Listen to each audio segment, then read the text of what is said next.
Hi friends, welcome to Zeenath's World. இன்னைக்கு நம்ம பண்ண போற ரெசிபி வாழைத்தண்டு பொரியல். இந்த ரெசிபியை பண்றதுக்கு முன்னாடி இந்த சேனலை புதுசா பார்க்கறவங்க ப்ளீஸ் சப்ஸ்கிரைப் பண்ணுங்க. அப்படியே பக்கத்துல உள்ள பெல் பட்டனை அமுக்குங்க. நான் ஏற்கனவே வாழைத்தண்டை சின்ன சின்னதா கட் பண்ணி தண்ணியில போட்டு வச்சிருக்கேன். இல்லனா கருப்பாயிடும். இப்போ இங்க கடாயில 2 ஸ்பூன் ஆயில் வச்சிருக்கேன். ஆயில் நல்லா காஞ்ச உடனே 1 ஸ்பூன் கடுகு, 1 ஸ்பூன் உளுந்து. இப்போ எண்ணெயில் நல்லா அது ஃப்ரை ஆகட்டும். இப்போ நல்லா ஃப்ரை ஆயிடுச்சு. இப்போ 2 ஆனியன் கட் பண்ணி அதில் போட்டுருங்க.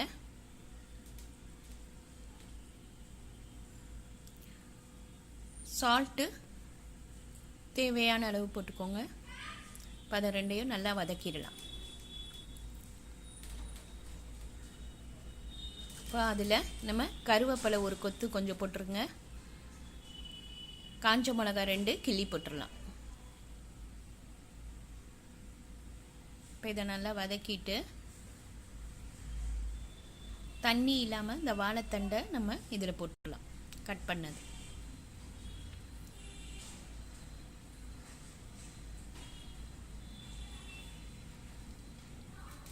அதில் ஒரு 1.5 ஸ்பூன் மஞ்சத்தூள் போட்டுக்கோங்க. வேறு எந்த மசாலாவும் நம்ம போட போகிறது கிடையாது. இப்போ அதை நம்ம நல்லா கிளறி விட்டுடலாம்.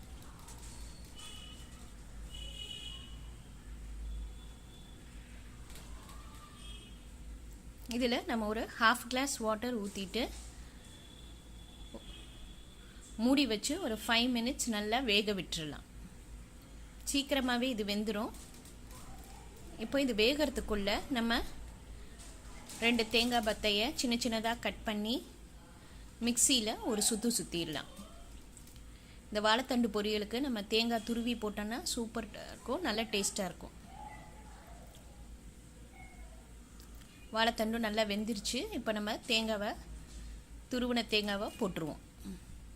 இப்போ அதை ஒரு 2 மினிட்ஸ் சிம்மில் வச்சு நல்லா கிளறிடுங்க. இப்போ நம்மளோட வாழைத்தண்டு பொரியல் ரெடி ஆயிடுச்சு. வாழைத்தண்டு பொரியலை நம்ம சமையலில் அடிக்கடி சேர்த்துக்கணும். உடம்புக்கு ரொம்ப நல்லது. கிட்னி பேஷண்ட்டில் இந்த வாழைத்தண்டு பொரியலை நல்லா சாப்பிடலாம்.